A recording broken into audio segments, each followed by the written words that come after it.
Hey guys, it has been a hot minute since I've had an update on our embryo donation journey, and the reason for that is just that things take so long. They move slowly. There's bumps in the roads. There are unexpected things that come up that we can't really plan for. So we're kind of just sitting here waiting and seeing how these recipient couples proceed with things and how things are going for them. So finally I do have some good enough updates to post a video about, so let's jump right into that. Okay, so the last video we left off on, I think the recipient couple B, they just had a chemical pregnancy with their first transfer. So let's start with them.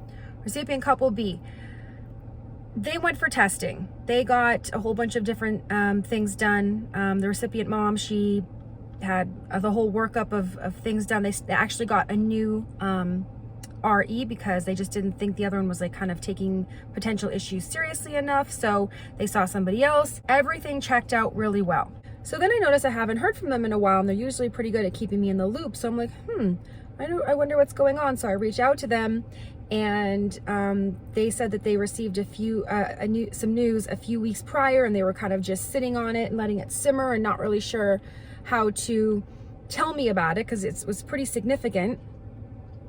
And I was just like, oh my God, like what could this be? Like, is she spontaneously pregnant? Like, what's going on?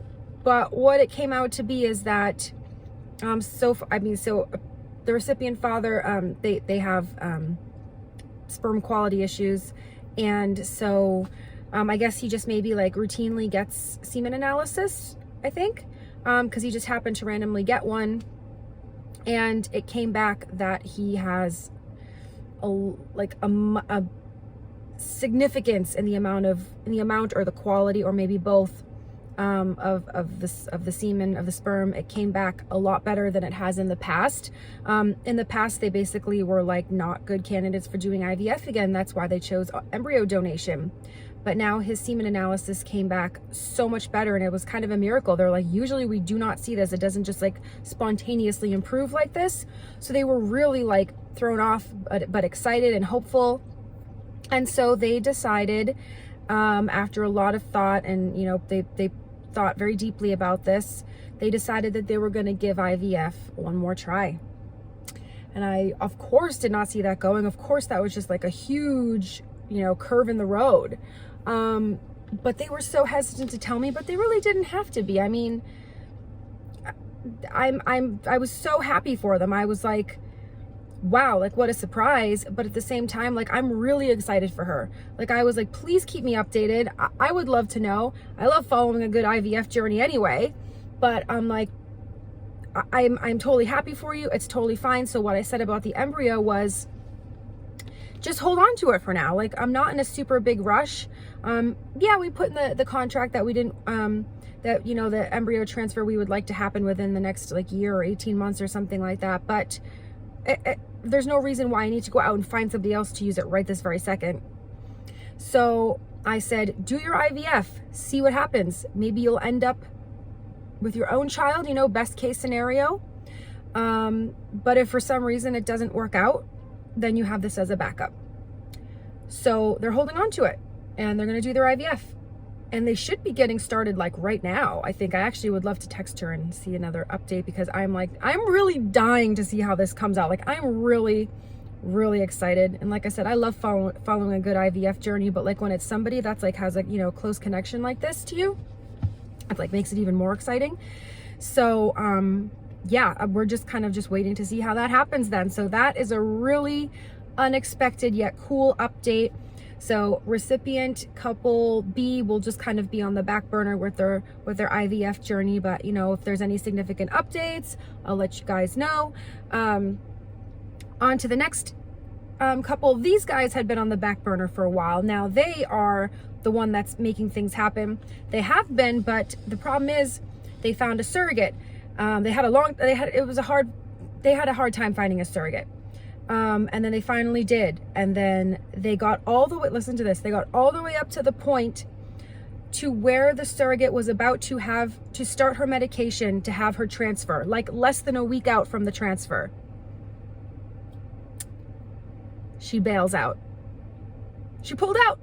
She decided that it wasn't good timing for her or something like that. And she had already been a surrogate before too. So they were not expecting this to happen like at all, because she's already done it. So you would think that, you know, she knows what goes into it, so she would be prepared. But whatever happened, she bailed out just as she was about to start the medication for the transfer. I felt horrible for them. That's horrible. Like, that is just, I mean, she's got to do what she's got to do, of course, but I just felt terrible for them.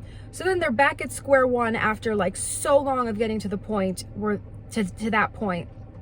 They go back to the agency, they try to find somebody else. Like, not too long later, a week or two later, they find another potential surrogate. Oh yeah, we're all excited about her. Oh, cool, sounds good, good luck. Oh, she has to have her medical evaluation. Oh no, just kidding, she's had like 5 C-sections and she got denied. Can somebody please tell me why the agency even sent somebody who's had more than 2 C-sections to even go to a clinic to get an evaluation to be a surrogate? Because as a former surrogacy recruiter, I know that that will never get approved, ever. So how a reputable agency did that is beyond me. I don't even know who this agency is. I really don't. But I was floored when they told me she got denied for having, like, I don't know, it was honestly like maybe 4 or 5 C-sections. I can't remember, but it was a lot. So I was just like, wow, I wish they had told me that, because then I would have been like, oh, no, they'll never get approved. Move on to the next one. Anyway, they were forced to move on to the next one either way. So it took them a while to find a third possible surrogate, and they did. I believe that they said they would be on track for the transfer to happen sometime in January. So January is when recipient couple A will do their first transfer, and they only have 1 embryo from us, so it would be the first and last embryo. However, I did contact them and let them know what happened with the other couple in deciding to do IVF first. And so I told them, if it does happen that they don't end up using the embryo that I donated to them, the guys who are doing IVF, that I would give them first right of refusal to that embryo. So they may not need it for whatever reason, they may not want it for whatever reason, but if they do, then, and the other guys don't, then they get the first option to say, yes, we want it. So yeah, things are just a little bizarre, like, with how it's all turning out. But, you know, it's just, this is kind of the cool part of this, is just seeing where the journey takes us. That's why I think this is one of the reasons why I think this was a really great decision, because it's kind of just an exciting journey. And hopefully it has a good ending. If not, then that's a different story. But I mean, the journey is still exciting no matter what. So that's where we're at right now. The next time that I have a good update, of course I'll share that. If it's been a while, that means that it's just maybe a lot of little updates, not worth a full video. Stay tuned, and we'll see how this all plays out.